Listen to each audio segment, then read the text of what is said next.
Très bien, merci beaucoup pour cette présentation et cette introduction. Bonjour à toutes et tous. Je suis très heureuse d'intervenir aujourd'hui, même de loin, et je vous remercie très sincèrement pour cette invitation et pour l'organisation de ces journées qui, je n'en ai aucun doute, vont être passionnantes.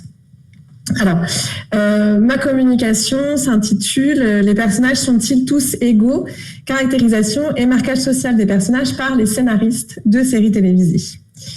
Pour me présenter rapidement, j'ai commencé mes recherches en m'intéressant aux représentations de la parentalité et à sa construction genrée dans les séries familiales françaises entre 1992 et 2012. J'ai pu constater notamment que la grande majorité des personnages étaient perçus comme blancs, hétérosexuels et issus des classes moyennes et supérieures. J'ai ensuite cherché à aller voir du côté de la production et plus spécifiquement à enquêter auprès... Ah bien, pardon, je me rends compte que j'ai oublié mon PowerPoint. Pardon, donc je peux partager mon écran ? Je suis désolée. Ou pas, sinon je l'enlève, enfin vous me dites, je suis désolée,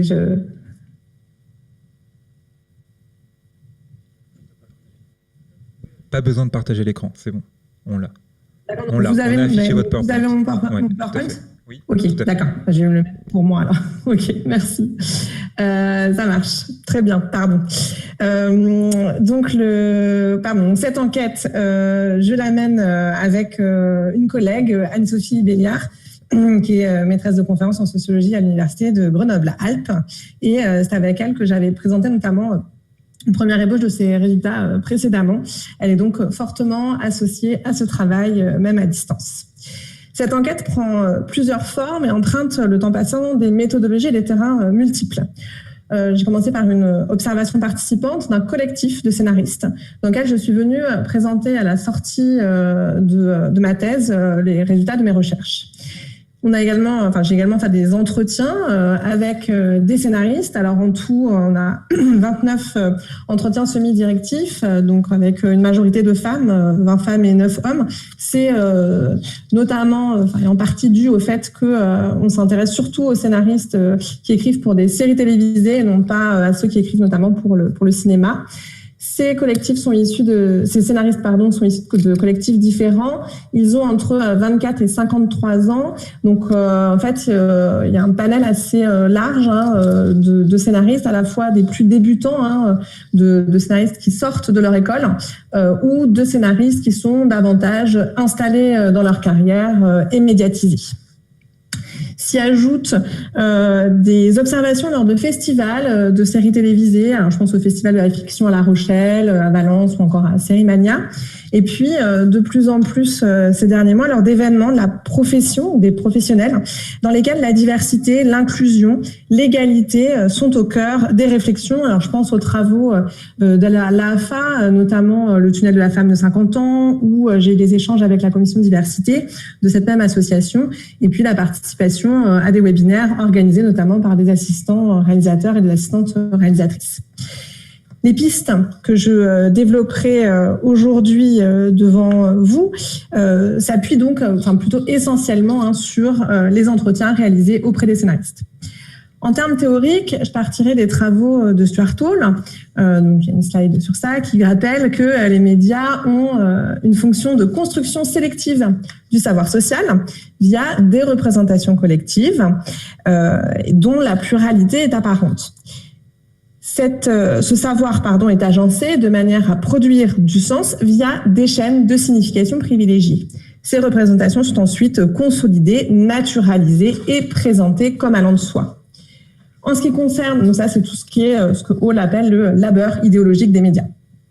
En ce qui concerne les personnages, dans le cadre de cette communication, je vais porter mon regard sur leur processus de caractérisation, en particulier en termes de marquage social, à partir de la définition de Wayne Brekus.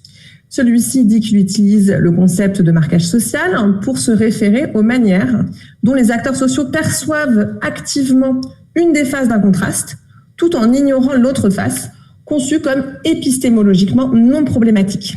Donc c'est vraiment cette définition qui va guider toute cette communication. Plus encore, comme le montre bien Marion Dalibert, les médias ethno-racialisent les groupes sociaux. Ce par des processus, notamment désignatifs et narratifs, par lesquels certains individus ou groupes vont être non seulement identifiés par le genre, mais aussi par la race, c'est-à-dire, je la cite, catégorisés et mis en scène en tant que non-blancs.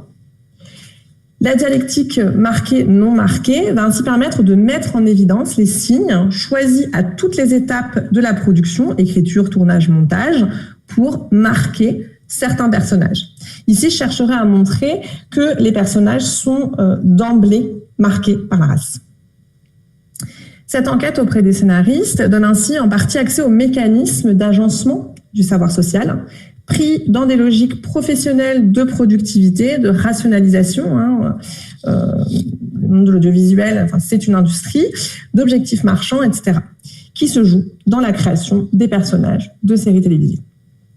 Enfin, en termes méthodologiques, très rapidement, lors des entretiens, j'interroge les scénaristes sur leur rapport aux stéréotypes ou aux clichés et je les interroge aussi à la question des représentations des minorités, qu'elles soient ethno-raciales ou sexuelles.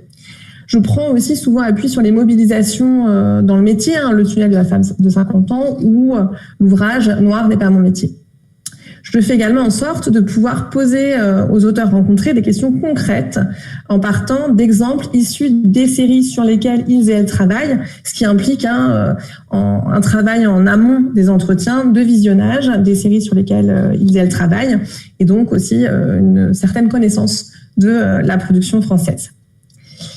Ce rapide cadrage méthodologique et théorique effectué, je vais en venir au cœur de mon propos, et donc je vais désormais m'attacher à discuter des enjeux de la création des personnages en m'intéressant à ce que les scénaristes en disent. Quel est leur rôle dans les représentations qui sont véhiculées sur nos écrans? Les scénaristes sont-ils et elles libres d'écrire les personnages de leur choix? Ou, en contrepartie, quelles sont les attentes auxquelles ils et elles sont confrontés et doivent se plier? Est-ce facile, aujourd'hui, de proposer des personnages non blancs dans les séries françaises, notamment de prime time? Les auteurs doivent-ils et elles se justifier, et si oui, comment et pourquoi? J'interrogerai donc les politiques de représentation, pour reprendre une expression de Hall, des minorités ethno-raciales et les imaginaires afférents des professionnels de la création audiovisuelle. J'espère ainsi parvenir à mettre au jour quelques mécanismes qui participent à faire des fictions françaises ce qu'elles sont. Alors, dans un premier temps, je voudrais donner des éléments de précision quant au marquage des personnages. Je vais partir d'un extrait d'entretien un peu conséquent pour discuter des enjeux sur cette articulation entre le point de vue des scénaristes et les politiques des représentations. Je prends l'exemple de Stéphane, qui est un scénariste, alors tous les noms bien sûr ont été anonymisés, scénariste de 36 ans qui a travaillé en animation et qui est passé à la fiction live, développant différents projets. Au moment de l'entretien, il évoque un projet sur lequel il travaille, qui vient d'être signé et dont il attend beaucoup. Voici ce qu'il raconte à propos de l'héroïne de sa série, héroïne qui est noire ou, comme il le dit, black. Alors, je vous ai mis les extraits d'entretien. On n'a pas mis un personnage black pour être black, quoi. Ça aussi, ça fait partie des questions que se posent beaucoup les scénaristes. De foutre un personnage black parce qu'il n'y a pas de personnage black, ça, je ne supporte pas. Mais bon, c'est un truc qu'on a choisi et qu'on développe. Pardon. C'est un truc qu'on a choisi et qu'on développe et ils ont signé ça. Donc, on va voir si dans 2 semaines, elle devient blanche ou pas. Ou ce qu'ils vont nous sortir sur le texte. Mais là, c'est clairement dedans. C'est clairement développé. Donc, on va voir. Un peu plus loin, je le relance. Et je lui dis, mais ça veut dire que le fait d'être blanc, ça ne nécessite pas de traitement. Mais le fait d'être noir ou d'être non blanc, ça nécessite un traitement. Silence de Stéphane. Ça dépend de la place du personnage dans ta série. Comme le fait d'être... je peux avoir un second couteau dans un polar, blanc, qu'il soit blanc ou noir, je m'en fous. Silence. Quel que soit le poste de mon personnage, l'importance dans sa série, si j'ai rien à raconter sur lui, en tant que personnage, je m'en fous, en fait. Après, si je veux faire une série engagée pour parler d'un black, d'un rebeu, machin, je le ferai. Mais là, sur un second rôle, qu'il soit blanc, black ou rebeu, je m'en fous un peu. Si c'est un rôle principal dans une série, que je veux parler de ça, qu'est-ce que c'est que d'être black. Je me souviens, ils avaient fait une série comme ça avec un black sur France 2. Ils avaient fait une série de 90 minutes, ça s'appelait Un flic. Et là, c'était pareil, on passait à côté du sujet, quoi. C'était Navarro black, ça m'intéresse pas, tu vois. Là, c'est juste, là pour moi vraiment, c'était juste d'avoir un personnage black pour avoir un personnage black. Et ça, je vois pas l'intérêt. Donc ce verbatim permet d'éclairer une première tension qui se joue chez les scénaristes. Stéphane propose une héroïne qui est une jeune femme noire, mais il sait que la chaîne peut décider de la rendre blanche. Ce sont donc des pratiques courantes auxquelles les auteurs se préparent tout en cherchant à se prémunir et à résister. De plus, il insiste sur le fait qu'il va traiter le fait qu'elle soit black. C'est un truc qu'on a choisi et qu'on développe, dit-il, et plus tard dans l'entretien, il dit à savoir c'est quoi être une nana black métisse dans ces années-là. Il y a donc la volonté chez cet auteur de raconter une histoire spécifique et de prêter attention à une plus grande diversité des représentations de la population française sur les écrans. Ici, on peut cependant interroger quelles voix porteront les voix des personnes représentées, tout en relevant que, je ne l'ai pas dit, mais c'est l'occasion, les scénaristes rencontrés sont majoritairement perçus comme blancs, ils sont également, elles et ils sont parisiens et fortement diplômés du supérieur. Stéphane établit clairement une ligne entre le marquage ethno-racial du personnage et son utilité narrative, sous-entendant que le fait que le personnage soit non-blanc irait de pair avec une fonction narrative spécifique. Il explique ainsi, plus loin, que ce qu'il veut traiter avec l'un de ses personnages, donc c'est un autre personnage d'une femme blanche, et ce qui l'intéresse, c'est sa jeunesse. Il dit que s'il était incarné par une femme noire, cela ajouterait, je le cite, des problématiques en plus.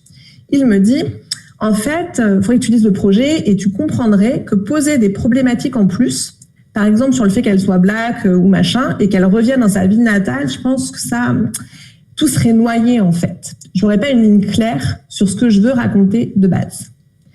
Certains signes du marquage social d'un personnage peuvent ainsi non plus s'accumuler, mais s'annuler. En gros, dans la bouche de ce scénariste, si cette héroïne-là était noire, on n'y comprendrait plus rien du tout. Le marquage ethno-racial d'un personnage le lie donc à une histoire potentielle ou, comme il le dit, à une problématique spécifique, mais qui sans doute serait celle de ne pas être bleu. Dans le même temps, Stéphane refuse tout principe de quota et le fait de, comme il le dit, avoir un personnage black pour avoir un personnage black. Les personnages non blancs ne sont donc pas comme les autres. Pourtant, la question, d'abord, de l'accès aux écrans est importante. Et c'est notamment ce qu'on peut lire chez une actrice comme Aya Ebara, qui témoigne dans l'ouvrage « Noir n'est pas mon métier ». Je lui ai mis quelques extraits dans un texte qui s'appelle « Quand serons-nous banals ?», où elle écrit « On se demande toujours pourquoi je suis là. Ma présence devient alors un acte politique. Même si ce n'est pas la volonté du metteur en scène, son choix devient un geste militant. Notre présence ne doit pas être vue comme un acte de revendication, ou encore je voudrais être une actrice banale. C'est un comble pour celle dont le métier est de se faire remarquer, de briller. Or, on en est à espérer qu'on nous regarde comme des personnes lambda, quel paradoxe pour les actrices. » En creux, donc, cette problématique spécifique au personnage non blanc permet de montrer à quel point la blanchité, parce qu'elle n'est pas problématique ou ne serait-ce que questionnée, constitue un retour les personnages blancs comme non marqués. Comme le dit Richard d'ailleurs, les blancs sont juste blancs, juste humains. La blanchité est ainsi construite comme une norme implicite, un allant de soi, une référence à une universalité dont les non-blancs seraient toujours l'écart ou l'autre. La blanchité est donc la norme implicite, l'allant de soi, à l'aune de laquelle les autres personnages sont positionnés. Il y a donc une tension entre la volonté de raconter des histoires et des identités spécifiques, non lissées, comme ce serait le cas dans Flic, avec cette histoire d'un Navarro black, en refusant les quotas, et la nécessaire présence de personnages plus divers sur les écrans. Donc il y a vraiment cette tension entre les deux. La frilosité de certains auteurs peut également venir de leur expérience et de phénomènes d'autocensure. À force de refus de la part des diffuseurs, de demandes de réécriture, les scénaristes pourraient aussi finir par intégrer ces contraintes. Je vais juste donner un exemple entendu dans un festival où une scénariste disait en fait, moi, quand je précise, par exemple, que j'ai un personnage de policier, ce policier, ça va être une femme noire, donc policière noire, là, tout de suite, on me demande d'expliquer, de dire, mais pourquoi les noirs, mais comment ça se fait, etc. Elle dit, comme j'ai pas voilà, j'en ai marre d'avoir justifié le moindre truc, je ne le précise plus à l'écriture et c'est au casting que ça va se jouer. Donc il y a des manières aussi parfois de reporter sur d'autres intervenants et intervenantes de la chaîne de production la responsabilité tout simplement. Alors, je voudrais désormais m'arrêter sur les récits justement que font les scénaristes des demandes des diffuseurs. Et donc, à partir de là, implicitement reconstituer un peu les attentes de leurs interlocuteurs et interlocutrices. Puisque parmi les scénaristes rencontrés, nombreux se présentent comme sensibles, ou très sensibles à ces questions et cherchent à les inclure dans leur pratique professionnelle. La question des représentations, pour le dire vite, de la société. Cependant, ils et elles n'ont pas toujours la liberté souhaitée et doivent faire face aux attentes et attendus de leurs interlocuteurs et interlocutrices dans les sociétés de production ou les chaînes. Une scénariste évoque ainsi la difficulté à faire changer les lignes à travers l'exemple suivant qui paraît très révélateur. Elle travaille sur une série quotidienne dans laquelle se trouve une famille d'origine arabe dont elle salue au passage la qualité des acteurs et elle dit apprécier beaucoup écrire pour ses personnages. Et elle me raconte, et à chaque fois qu'on a proposé à la chaîne des intrigues sur eux, et Dieu sait qu'il y en a eu des propositions, toutes les semaines, on se les fait retoquer, systématiquement. Et en fait, il y a une fois où ça a été validé. Et au dernier moment, on avait commencé à écrire et tout. Je sais parce que j'étais dessus. La chaîne a changé d'avis. Ils ont dit, écoutez, l'intrigue est géniale, mais est-ce que vous pourriez enlever ça de la famille d'Arabes et mettre ça sur la famille de l'actrice principale? Et on a dû tout réécrire en mettant les Blancs riches au lieu des Arabes pauvres. Les scénaristes se heurtent ainsi à des refus contre lesquels ils et elles n'ont parfois pas toujours les armes pour lutter, malgré leur bonne volonté. Les différentes étapes de production du scénario et de caractérisation des personnages, notamment dans ce type de fiction industrielle, je reprends l'expression de Muriel Mine, sont ainsi le fait de discussions collectives liées au consensus en fait, auquel les différents intervenants et intervenantes vont aboutir quant à l'acceptabilité morale de leur proposition. Donc là, je reprends le vocabulaire de Sabine Chalon de Mercé, mais aussi c'est le fait d'une superposition de filtres normatifs entre les différents intervenants et intervenantes. Et là, je reprends une expression de Monique Dagneau. Donc les auteurs doivent ainsi répondre aux attentes de leurs commanditaires, attentes qui progressivement en fait sont intégrées par les travailleurs. Et ils ne sont pas en mesure, en termes de rapport de pouvoir, d'imposer leur vision. Le récit de Marion est à ce propos éclairant. Elle parle d'une intrigue, elle nous dit c'était deux Algériennes qui étaient arrivées en France dans les années 60 et qui avaient monté un peu comme les princesses Tam Tam, une entreprise, JP. Et du coup, c'était deux nanas, mais qui avaient maintenant 50-60 ans et qui avaient fondé un empire. Et donc, il y avait des enfants et tout. Et alors, mais ça ne passe pas du tout. C'était, non, il faut qu'elles soient françaises, elles peuvent pas être algériennes. Non, vous avez le droit à un arabe. Alors nous, on a noté, c'était la réunion la plus politiquement incorrecte que j'ai fait de ma vie. Et j'ai noté un arabe, quoi. Du coup, on avait toute une famille et maintenant, il y a une meuf qui bosse dans la lingerie et qui forcément est en bas de l'échelle et forcément, parce qu'elle est maligne et ambitieuse, va s'élever et tout ça. Mais c'était la déprime. Donc, elle montre bien ici ce qu'on va retoquer et les demandes qui sont faites aux auteurs pour faire évoluer les personnages. Et ici, c'est pas du tout dans le sens de davantage de diversité, mais c'est plutôt pour blanchir en quelque sorte les écrans. Les récits donc, dans lesquels un concept de série ou une intrigue serait vidé de sa substance sont fréquents chez les auteurs. Pourtant, les scénaristes résistent aussi. En effet, plusieurs cas de figure semblent autoriser une plus grande marge de liberté pour les auteurs quant à ce genre de propositions. Ainsi, des scénaristes qui seront bien installés professionnellement, reconnus et médiatisés, celles et ceux qui sont en position de créateurs ou de créatrices d'une série, ou encore celles et ceux qui sont vus comme showrunners, avec un rôle artistique, il y a parfois des contraintes dans lesquelles le rôle artistique est noté, ceux-là vont avoir plus de liberté dans la création.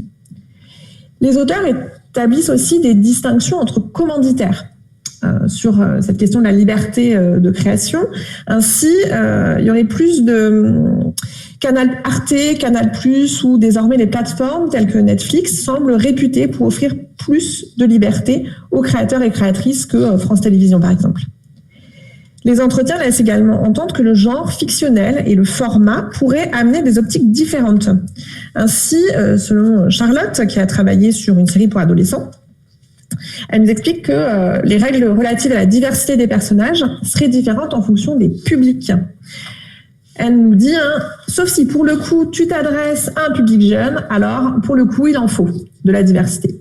Je pense qu'aujourd'hui tu écris une série jeune pour ados, en tout cas si t'as pas un gay dans la bande, si t'as pas de la diversité, de la minorité, machin, tout ça, on va dire non, mais c'est pas du tout ce qu'il faut. Au contraire, c'est plus t'en mets, mieux c'est quoi. Alors après, on pourra aussi, dans les questions, discuter du vocabulaire qui est employé par les scénaristes.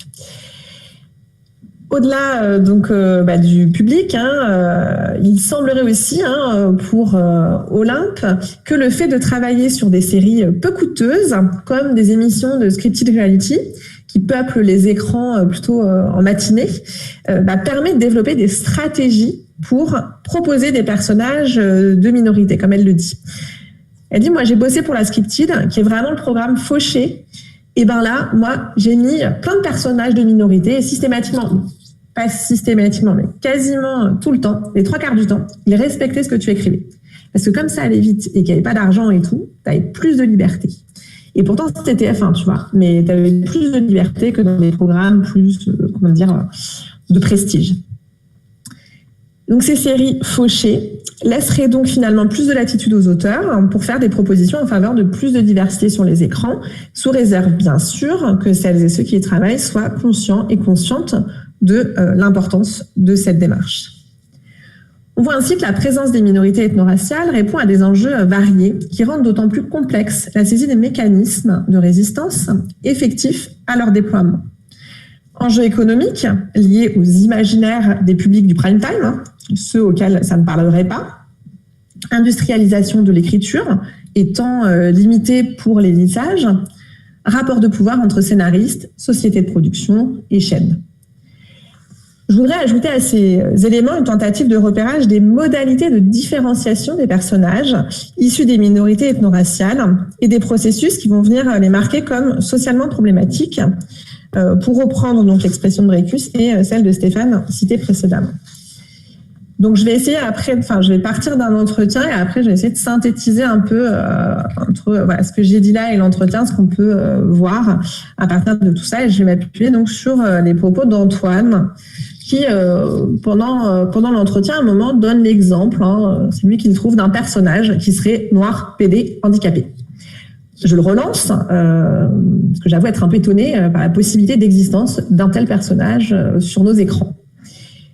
Et il me répond, il suffit de prendre un personnage noir, PD, et puis qui a eu un accident de voiture. Bam, il est handicapé, quoi. Ou l'inverse. Ça peut être un personnage noir qui a eu un accident de voiture et qui, parce que justement son handicap l'a amené à vivre différemment dans sa culture, après, toujours pareil, on remonte à, donc là il rit, l'origine de l'homosexualité, quoi. Quelle est la part de prédéfinie, quelle est la part de culturelle, etc., etc. Moi, je suis pas du tout capable de donner une raison fondamentale, parce que je suis même pas sûre qu'il y en ait une déjà. Donc, pragmatiquement, je m'inventerai les raisons. Donc, j'aurais envie, si j'ai un personnage black, handicapé, homo, de me dire, pourquoi pas. Le mec est black, issu d'une famille traditionnelle ou pas, je verrai dans ma dramaturgie, ça dépend de l'histoire qu'on raconte, et il se retrouve à avoir un accident, etc. J'arrête là. Là, j'ai essayé de reprendre un peu, de voir comment on peut détricoter, si je puis dire, ce qui nous est dit ici. Parce que cette interaction, elle permet de comprendre un certain nombre de mécanismes, il me semble, lors de l'invention d'histoires et de personnages. Surtout, ça permet aussi, il me semble, de repérer, pour reprendre le vocabulaire de Hall, les prémices idéologiques, prémices qui souvent vont être fondatrices des représentations. Première chose, c'est qu'un personnage noir ou homosexuel, il va être associé à une culture, mais aussi à une famille. Bien, le mec est black, issu d'une famille traditionnelle ou pas. C'est-à-dire que le fait que le personnage soit noir ou gay, ça va nécessiter de le définir en fonction de sa famille, qu'elle soit traditionnelle ou non traditionnelle, sans qu'on en sache beaucoup plus. Le scénariste explique que si le personnage est PD, il développera une réflexion sur l'origine de son homosexualité, tout en s'interrogeant sur ce qui relèverait du prédéfini et du culturel dans l'homosexualité, même s'il semble finalement lui-même douter de la possibilité, voire de la pertinence, de trouver une raison fondamentale à l'homosexualité, raison qu'il s'accorde finalement à dire qu'elle n'existe sans doute pas. On peut aussi s'arrêter sur le vocabulaire de cet enquêté, qui va utiliser les termes black, PD, homo, qui va dire que ce personnage va vivre différemment dans sa culture. Toutes ces expressions qui finalement associent implicitement sexualité, couleur de peau et culture. Enfin, il faut inventer des raisons qui feront que le personnage sera noir, gay et handicapé. Il le dit très clairement, pragmatiquement, j'inventerai des raisons. Cet extrait d'entretien permet de mettre en lumière un certain nombre de tensions qui se jouent au moment de l'invention d'un personnage. Et donc, dès l'écriture, dans sa réponse, il nous montre comment il pourrait justifier auprès de ses interlocuteurs le choix de ce personnage. Ce qui montre déjà le fait qu'il est intégré d'emblée que potentiellement, ce que je disais tout à l'heure, on va demander aux auteurs de justifier toujours leur choix, mais ceux-là plus que d'autres. Il intègre donc d'emblée à ses réponses les discussions quotidiennes entre les auteurs et les autres intervenants et intervenantes de la création audiovisuelle, discussions qui semblent donc fondamentales dans l'écriture sérielle. On voit bien ici qu'un auteur va avoir des réflexes de justification et de caractérisation de ses personnages ou de leur passé, ce qui donne à voir ses potentielles négociations. Cependant, on peut interroger ce qui, dans l'exemple que j'ai pris, va être source de raisons inventées, de justification.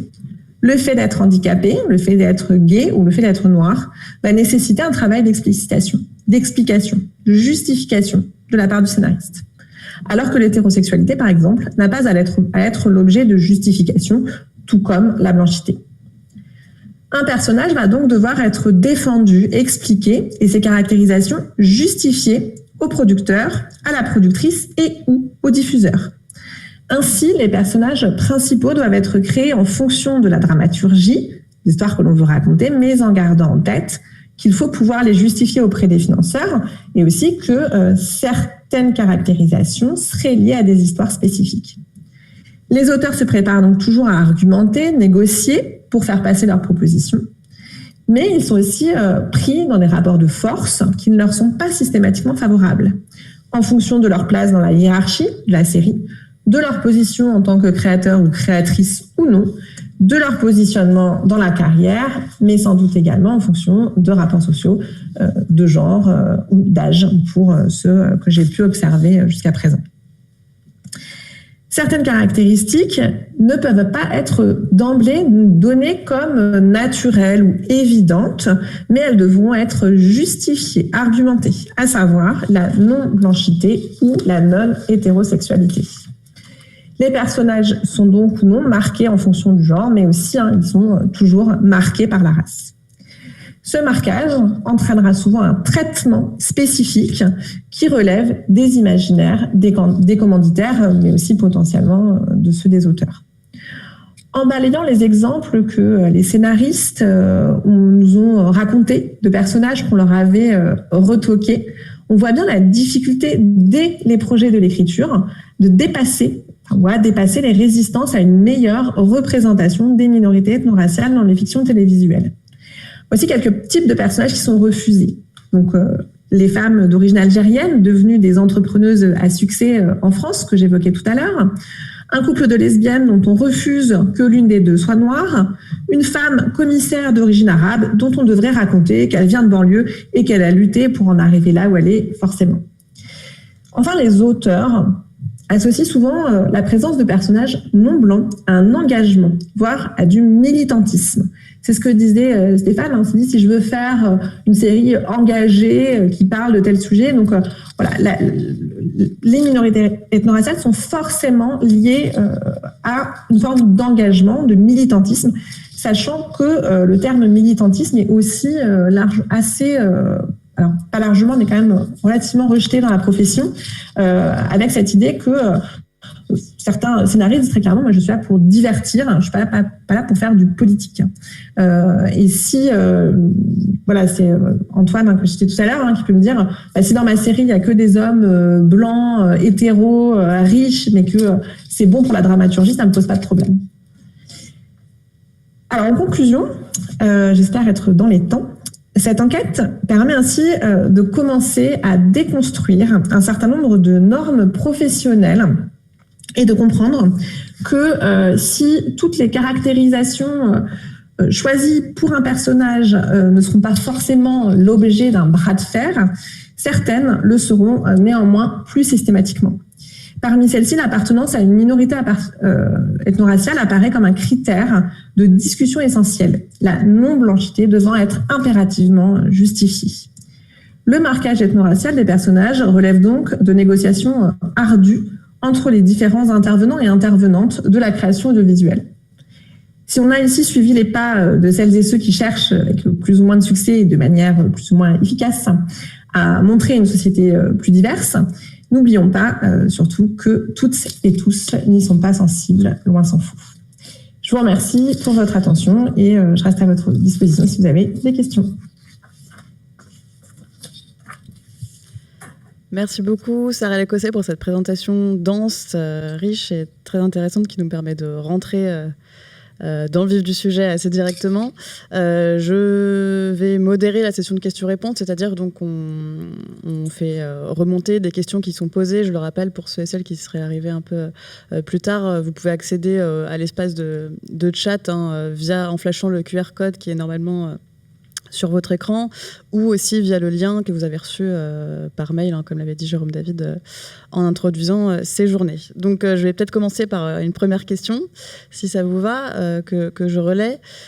Alors c'est une question en deux temps. Le premier temps, ça serait peut-être on demande peut-être une reprécision sur en fait le fait qu'il y aurait d'un côté des personnages noirs écrits comme étant des personnages noirs, c'est-à-dire avec leur background social et culturel, je cite, ou d'un autre côté, avoir des personnages noirs qui seraient noirs, mais sans que cela soit pris en compte dans la façon d'écrire le récit. Donc le premier temps de la question, c'est juste de préciser si c'est bien ce à quoi vous faisiez référence avec l'exemple du programme Un flic. Et le deuxième temps de la question, c'est de savoir est-ce qu'il y a finalement une tendance à privilégier une approche par rapport à l'autre dans l'audiovisuel français aujourd'hui, d'après ce que vous avez pu observer. Oui, alors merci pour cette question. Effectivement, j'ai peut-être pas été suffisamment claire, j'en suis désolée. Il y a vraiment cette tension, mais c'est assez compliqué, je trouve, aussi à démêler à partir des entretiens entre le fait, la question du casting, comment est-ce que quel acteur ou quelle actrice on va choisir pour incarner tel ou tel personnage, sachant que là c'est aussi un travail qui se fait pas au niveau des scénaristes, puisque la plupart du temps ils n'ont pas accès à cette étape-là de la production. Mais c'est l'idée que effectivement, est-ce qu'il faut que les auteurs précisent, donnent des indications sur leurs personnages de façon à encourager au casting à ce qu'il y ait plus de diversité, ou est-ce que ça ne suffit pas? Est-ce qu'il est nécessaire aussi la tension, c'est de raconter des histoires, mais sans que ce soit forcément militant, quoi. Ce que disent bien les auteurs, c'est oui, mais alors certains vont dire moi je suis blanc, donc je peux pas raconter ces histoires-là. Bon, alors on voit bien que c'est limite, parce que leur imagination ne s'arrête pas forcément là dans d'autres exemples. Mais c'est vraiment aussi qui va raconter, puisque il y a peu, en tout cas moi dans les scénaristes que j'ai rencontrés pour l'instant, ils sont quasiment tous perçus comme blancs. Et il y a très peu de diversité aussi au niveau des auteurs, et donc ça joue aussi sur les histoires qui vont être racontées. Donc à la fois il y a et en même temps il y a ce que les auteurs critiquent, ce côté mettre un gay pour mettre un gay, ou mettre un noir pour mettre un noir, quoi. Puisque derrière il y a la question de la présence, la visibilité. Mais il y a aussi la question de la qualité, entre guillemets, ou en tout cas des contenus ou des histoires qui sont racontées. Donc là, il va y avoir des tensions entre tous ces éléments-là, et les scénaristes en sont bien conscients. Voilà. Donc, je ne sais pas si ça répond un peu à la question. Je peux compléter si besoin. A priori, c'était assez clair. Ouais, merci beaucoup. J'ai une autre question, alors plutôt cette fois du côté des diffuseurs.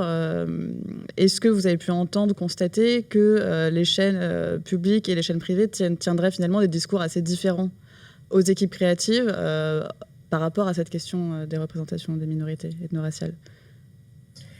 Alors, en fait, chez les auteurs, il y a cette idée qu'il y aurait plus de liberté d'écriture à certains endroits qu'à d'autres. Par exemple, Arte ou Canal+, qui seraient perçus comme étant moins soumises à des impératifs d'audience, ou OCS, de plus en plus Netflix. Alors c'est moins les questions de l'impératif d'audience, mais il y a cette idée qu'il y a plus de liberté, qu'on vient chercher un créateur ou une créatrice et qu'on va lui donner les clés pour la création. En même temps, certains auteurs disent bien aussi, là, c'est le début des plateformes, etc. Donc, si ça tombe, d'ici quelques années, les procédés reviendront les mêmes, mais où on nous cadrera peut-être d'autant plus. Donc, peut-être qu'il y a une espèce de phase d'euphorie au début, avec cette idée qu'il y aurait une liberté de création. C'est aussi entretenu par un discours des plateformes ou des chaînes. Toujours cette idée de création originale chez Canal+. Donc, ça, c'est des stratégies de distinction aussi des chaînes. Mais il y a cette impression chez les professionnels, en tout cas. Après, dans les faits, alors moi, c'était pas, enfin, sur la question, par exemple, de la parentalité, de ce que j'ai regardé pendant ma thèse, je faisais assez peu de différence, en réalité, de discours entre TF1, M6 et Canal+, même si c'est un résultat que j'ai eu du mal à faire entendre. Mais, voilà. Oui, c'est un peu la dimension contre-intuitive, on peut dire, du rapport service public et chaîne privée. J'ai une autre question à vous soumettre, à faire remonter, qui est intéressante dans peut-être, alors c'est pas précisé comme ça, mais dans les imaginaires aussi des scénaristes. Est-ce que les séries américaines fonctionnent un petit peu comme des références dans l'écriture de personnages français issus de des minorités ethno-raciales? Eh bien, pas dans les discussions que j'ai eues avec les auteurs. Alors, pour le coup, il y a des références assez récurrentes aux séries américaines, mais ça va être plutôt sur la question sur les narrations, sur la grammaire, ou sur leur qualité. Mais j'ai pas vraiment eu, peut-être que j'ai oublié, mais d'exemples d'un personnage d'une série américaine qui serait comme ça pris en exemple pour être importé, si je puis dire, en France. J'ai pas du tout eu cet exemple-là, donc je crois pas que sur ça marche de ce point de vue-là. Et puis, faut dire aussi qu'il y a quand même des scénaristes qui voient pas le problème, en fait, pour lesquels c'est pas s'intéresser à l'action des minorités ou aux représentations des sexualités, etc. C'est pas leur affaire, quoi. Et ils le disent aussi certains assez clairement, quoi, que ils sont pas là pour ça.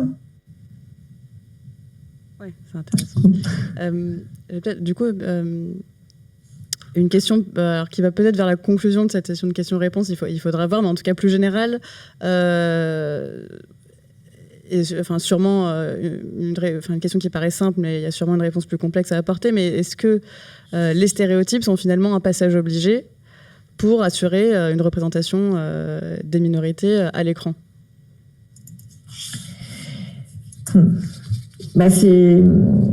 C'est compliqué parce qu'en fait, je trouve qu'il y a un paradoxe aussi dans la création audiovisuelle, puisque dès qu'on va dans les festivals, etc., le mot-clé ces dernières années, c'est la créativité. La créativité des scénaristes, on est sur l'invention, etc.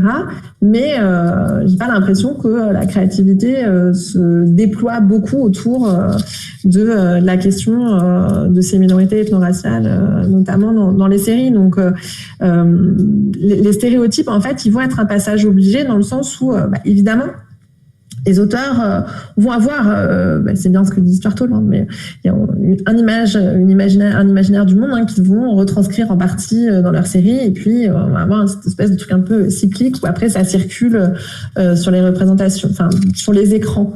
Mais c'est aussi que les stéréotypes, c'est ce par quoi vont penser beaucoup les diffuseurs, puisqu'il y a ces enjeux économiques derrière. Quand on dit mais non, c'est un couple de lesbiennes, les gens vont pas s'identifier, ou ah oui, mais non, elles peuvent pas être algériennes. Enfin vraiment, ça c'est le fait qu'on fasse ces retours-là aux auteurs, ça montre bien qu'il y a ce qui est très stéréotypé aussi. Je pense, c'est la vision des publics. C'est-à-dire qu'on a toujours cette impression que les publics ne vont pas accepter, que les publics n'adhéreront pas. Et quand on demande aux scénaristes s'ils connaissent les publics, très clairement non. Donc il y a un peu ce espèce de nuage du public qui va être toujours la dernière raison, le dernier rempart pour dire mais non, ça plaira pas. Si on fait ça, ça plaira pas. Et donc c'est toujours une bonne excuse finalement pour pas tenter d'autres choses. Donc oui, j'ai l'impression de sortir des stéréotypes, c'est compliqué, mais parce qu'on en est aussi emprunt en fait. Oui, c'est amusant entre guillemets puisque ça suivait une question aussi qui est remontée sur justement. Alors, vous évoquiez effectivement l'imaginaire du public dans les diffuseurs, mais aussi chez les scénaristes. Et du coup, alors peut-être préciser, parce que c'était la question portée justement sur comment ces scénaristes prennent en compte. Alors, imagine, peut-être vous avez peut-être des précisions là-dessus sur les attentes des fans ou des publics vis-à-vis de leur programme audiovisuel, quel qu'il soit.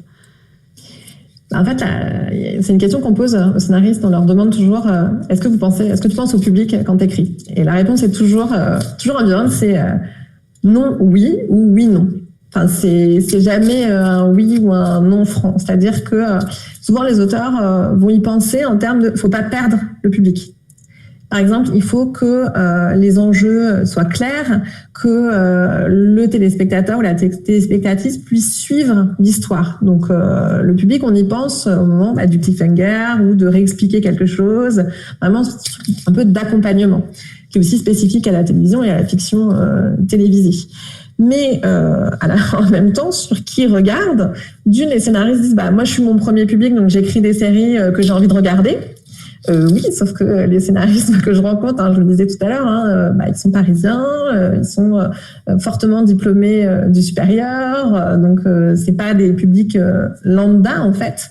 Et puis ils disent bien aussi, on connaît pas le public. Moi j'ai des scénaristes qui me disent, moi le public c'est mes grands-parents, c'est des grands-parents, parce qu'il y a cette idée que les publics de la télévision sont des publics vieux.